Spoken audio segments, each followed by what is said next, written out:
kehadapan seluruh ahli silsilah tariqah Qadiriyah Naqsyabandiyah Mahad Suryalaya Sirna Rasa, khususan abina wa mursyidina wa murabbi ruhina Syekh Muhammad Abdul Gaus Saifullah Maslul Al-Qadiri An-Naqsyabandi.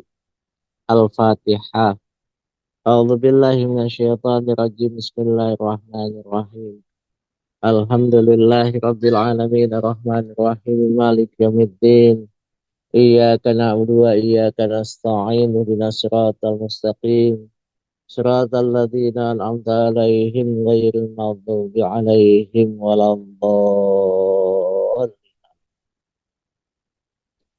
Yang kami muliakan Wakil Talqin Syekh Mursyid yang dimampukan hadir Bapak Kiai Haji Mahya Al-Bukhari, senantiasa beliau berikan kesehatan, panjang umur usia dunianya, barokah dalam kehidupannya.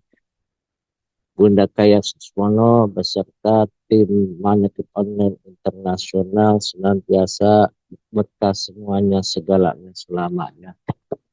Bapak Haji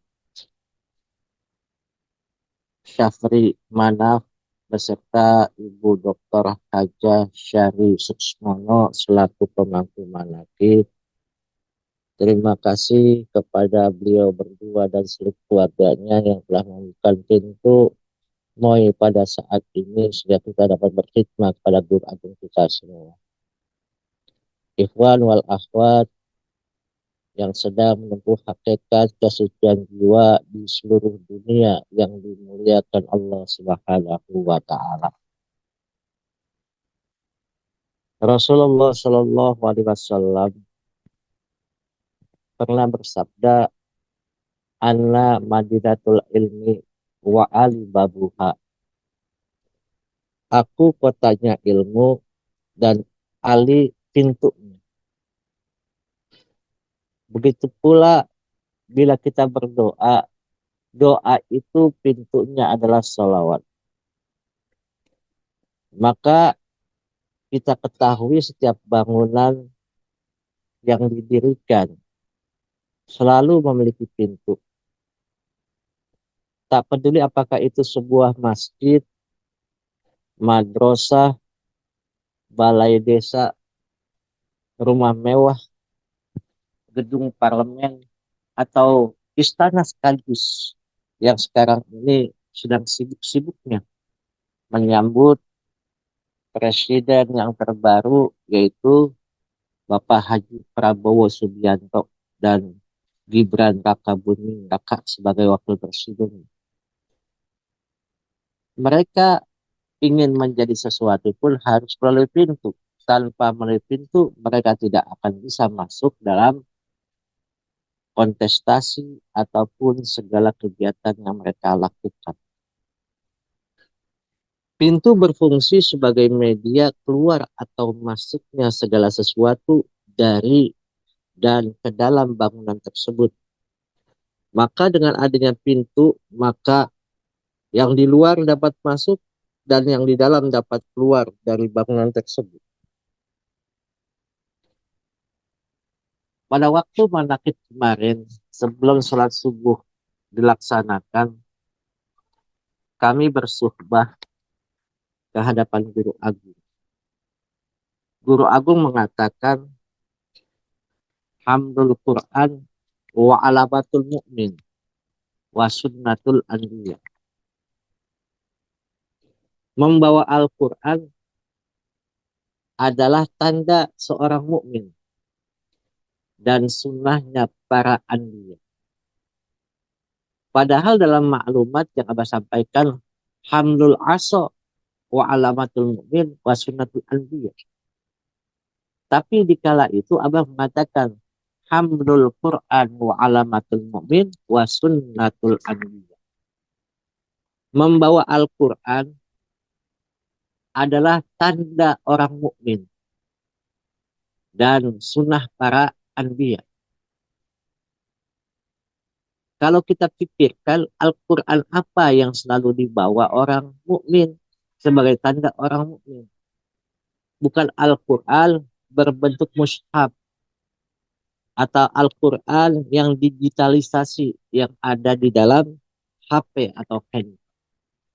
Tapi Al-Quran yang dimaksud sebagai ciri orang yang mukmin yang sudah sering disampaikan dalam surat Al-Baqarah ayat 208, wa makana sholatuhum indal baiti ila muka'a wa tasdiya fazukul azaba bima kuntum takfurun.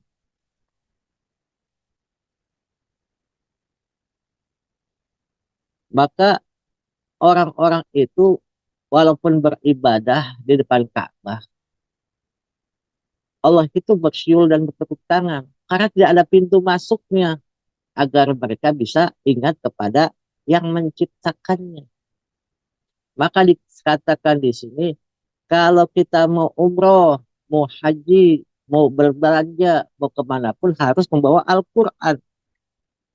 Al-Quran di sini yaitu Al-Quran yang disampaikan oleh para ahli silsilah kepada kita, yang dimasukkan melalui pintunya ke dalam raga, nyawa dan rasa kita dengan proses ta, lam, qaf, ya, nun, yaitu talqin. Maka dengan Al-Quran tersebut itu menjadi ciri membedakan. Contoh yang pasti begini. Dikala kita berjalan bersama kawan, kawan kita tidak ingat kepada pencipta kita, kita ingat kepada pencipta kita. Itu sudah berbeda. Berbedanya apa? Kita berjalan ingat kepada siapa yang menciptakan seluruh makhluk di muka bumi ini. Tapi dia berjalan lupa dengan apa yang dia kerjakan, dari mana dia diciptakan. Maka dikatakan bila seseorang berjalan dengan orang yang lupa pada Allah, seperti orang hidup berjalan bersama dengan mayit. Oleh karena itu, maka apa menerangkan? Maka hamlul Quran, bawalah Al-Quran sebagai ciri orang mukmin dan sebagai sunnahnya dari para anbiya. Berarti para anbiya semua itu sudah mendapatkan namanya di dalam hati. Dalam bahasanya nama Allah itu Allah turunkan sebanyak 1.000 asma Allah. 300 di, ada dalam genggaman Allah. Yang 300 ada dalam genggaman malaikat. Yang 300 ada di Lauhil Mahfuz. Dan yang lainnya itu disimpan oleh orang mukmin. Kalau bahasanya, maaf, 4.000 nama Allah. 1.000 dipegang oleh Allah, di genggaman Allah. 1.000 oleh malaikat. 1.000 di Lauhil Mahfuz. Dan 300 di kitab Jabur, 300 di kitab Taurat, 300 di kitab Injil. Yang 100 itu ada di Al-Quran. Cuma didokirkan adalah 99 asma Allah. Maka yang satu itu disembunyikan, dikhofikan, disamarkan, agar mereka menghofikan, mensamarkan itu berarti memasuki pintu, yaitu kalbu kita dimasuki cahayanya. Maka itu akan membuat seseorang yang mengingat Allah, membawa Al-Quran dimanapun, maka seperti membaca 4.000 asma Allah yang Allah turun. Al-Quran hidup yang ada di dalam dada-dada manusia membimbing kita untuk memiliki adab yang terpuji dengan memasuki rumah selalu rumah melalui sesuatu yang telah ditetapkan sebagai jalannya. Sebagaimana Allah Subhanahu wa taala berfirman dalam surah Al-Baqarah ayat 189, yang artinya mereka bertanya kepada Muhammad tentang bulan sabit. Katakanlah itu adalah petunjuk. Petunjuk waktu bagi manusia dan ibadah haji. Dan bukanlah suatu kebajikan memasuki rumah dari belakangnya.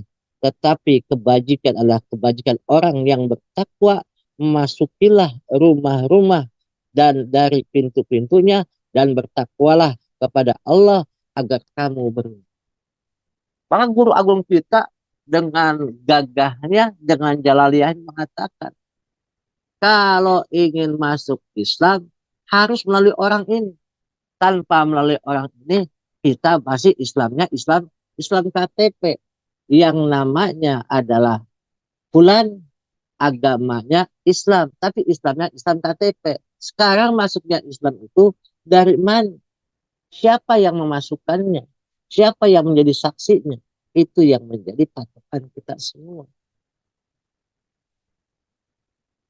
Ketika kita memasuki sebuah rumah, maka kita harus melalui pintu. Dalam hal ini, pintu merupakan media yang menjadikan kita dapat memasuki sebuah ruangan atau bangunan. Sementara itu, mesti kita memasuki ruangan bangunan dengan pintu sebagai media kita. Masuk tetap berada pada tempatnya. Ia tidak bergeser kemanapun, tetap pada posisinya semula. Konsep yang diilustrasikan melalui pemahaman pintu akan tetap pada tempatnya, ialah konsep tentang Robito. Maka konsep Robito, bila seseorang itu ingin mendapatkan cahaya dari ruangnya, adalah harus melalui pintu. Pintu itu yang bisa menjadikan dia bisa tahu keadaan. Masyarakat ikhwan rahimakumullah. Dalam kitab Fadhailus Suhur jelas, di dalam bulan Rabiul Awal, huruf ro-nya itu Robito, adalah perantaraan saja. Kalau dalam bahasa kita adalah mengikat. Mengikat dan disimpulkan agar kita semua bisa tersambung kepada orang yang sudah sampai dan usul kepada Allah. Ia tak lebih hanya sebagai media yang menghantarkan kita pada tujuan yang hendak kita capai. Misalnya, kemarin saya sampaikan di Masjid Nurul Huda pada Malakit semalam.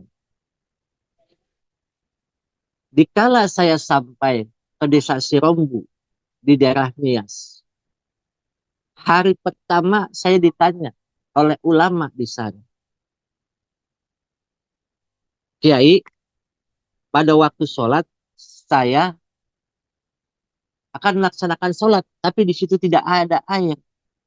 Tapi kawan saya mengatakan cukup wudhu yang 13 saja. Sedangkan pertanyaan itu ditanya kepada ulama di sana, itu tidak bisa menjawabnya. Yang terpikir dalam benak saya, ulama di sana aja tidak bisa menjawab, apalagi saya. Apakah bisa menjawab pertanyaan daripada Amma Ilham, yaitu ulama di sana namanya Amma Ilham. Maka disinilah tujuan kita, supaya mendapatkan cahaya, mendapatkan pintu, mendapatkan informasi. Maka dengan Robito, maka saya Robito kepada guru agung. Bagaimana untuk menjawabnya? Kalau pertanyaan itu dijawab secara fikih, di fikih itu tidak ada. Maka harus dijawab secara bagaimana seseorang secara rasionalnya bisa menerima jawaban yang kita akan sampaikan. Maka melalui pintu Robito tersebut, saya berrobito kepada guru agung. Mulut ini dipinjam oleh guru agung menjawab pertanyaan itu. Apa itu wudhu yang 13? Wudhu yang 13 adalah yang ada di sekujur badan kita, di sekujur tubuh kita. Bila yang ada di sekujur tubuh kita berupa lubang-lubang yang ada di sekujur tubuh kita tidak melakukan maksiat dan melanggar perintah Allah, maka di situ seluruh anggota tubuh kita mensucikan Allah dan tidak menduakan Allah dan senantiasa melaksanakan perintah-perintah Allah. Maka siapapun seluruh dunia yang tahu untuk melaksanakan itu pasti dengan pintu. Nah, pintu-pintu itu ada di dalam lubang-lubang manusia untuk tidak bermaksiat kepada Allah. Pintu seseorang untuk melihat dengan mata. Saya jabarkan. Mata itu ada dua pasang, ada dua lubang. Dan dua lubang itu mata tujuannya pintunya untuk bisa melihat jendela secara zohir. Maka di situ ada dua mata untuk bisa melihat. Mata ini harus difungsikan dengan baik untuk tidak bermaksiat kepada Allah. Maka sudah ada dua lubang. Yang kedua adalah kuping. Kuping adalah pintu manusia untuk dapat mendengar. Kalau kuping ini tidak berfungsi dengan baik, maka tidak akan bisa mendengar dengan baik. Maka lubang kuping ini harus juga jangan sampai melanggar perintah Allah dan mereka harus menerima informasi dari suara-suara yang ada, yaitu kebaikan-kebaikan. Maka ada dua kuping dalam lubangnya tersebut. Maka itu pun harus melakukan perintah Allah. Itu sudah 4 untuk disucikan. Yang ketiga di atas kepala ada namanya 2 lubang hidung yang gunanya untuk bernapas. Bila manusia tidak punya lubang pintu, lubang hidung ini sebagai pintunya untuk bernapas, maka manusia itu tidak akan hidup. Maka bernapaslah dengan napas yang baik. Napas itu keluar dan turun untuk ingat kepada Allah. Maka di situ hidung itu jangan sampai bermaksiat kepada Allah. Begitu pula di kepala masih ada satu lubang lagi, yaitu mulut. Nah ini, al-jannatu tahta aqdamis suyub. Surga itu di ujung lidah kita. Surga itu ada di ujung lidah kita. Bila yang keluar dari mulut kita, yaitu suara yang dikeluarkan untuk kebaikan, yang sifatnya pintu keluarnya dari mulut rongga mulut ini adalah harus dikeluarkan dengan cara yang hasanah, dengan cara yang baik untuk memberikan sesuatu ketenangan, kesenangan, dan juga tentang ilmu kepada orang lain. Bila keluar dari rongga mulut ini sesuatu yang tidak baik dan melukai, mencederai hati sesama muslim atau mukmin, maka kita pun akan celaka. Maka di kepala ini sudah ada 7 lubang yang harus tidak bermaksiat kepada Allah. Masuk ke bawah di anggota badan, di bawah leher kita atau di bawah kepala kita. Ada maaf, yaitu buah dada. Di situ ada 2 lubang. 2 lubang itu tidak namanya difungsikan sembarangan. Bagaimana lubang itu keluar untuk ibu-ibu, untuk namanya bayi-bayi, agar mereka sehat. Begitu pula dengan apapun yang ada ini, supaya apa? Jangan sampai lubang di buah dada kita itu bermaksiat kepada Allah. Di bawah lagi masuk, yaitu kepada namanya pusar. Pusar itu pun ada lubang. Tanpa ada lubang tersebut, maka bayi tidak akan bisa menyusu pada itu. Dan pusar ini ada pusatnya nafsu. Kalau nafsu ini tidak dikendalikan dengan baik, tidak melakukan hal-hal yang terpuji, maka dia bisa bermaksiat kepada Allah. Ke bawah lagi ada kubul dan dubur, yaitu kemaluan kita, tempat namanya pembuangan namanya buang air kecil, dan tempat pembuangan air besar. Itu ada 2 lubang.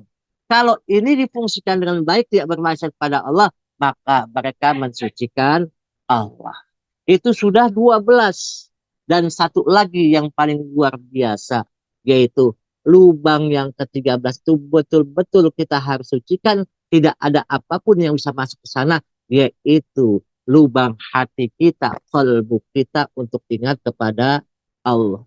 Tanpa itu, maka inilah sentral semuanya daripada kita semua. Jantung dengan degupan yang berdenyut, bergetar. Tujuannya tidak ada apapun yang bisa masuk ke sana, hanya namanya yang selalu teringat, terngiang di dalam dada-dada kita semua, agar kita bisa bersama bermakrifat dengan Allah Subhanahu wa Ta'ala.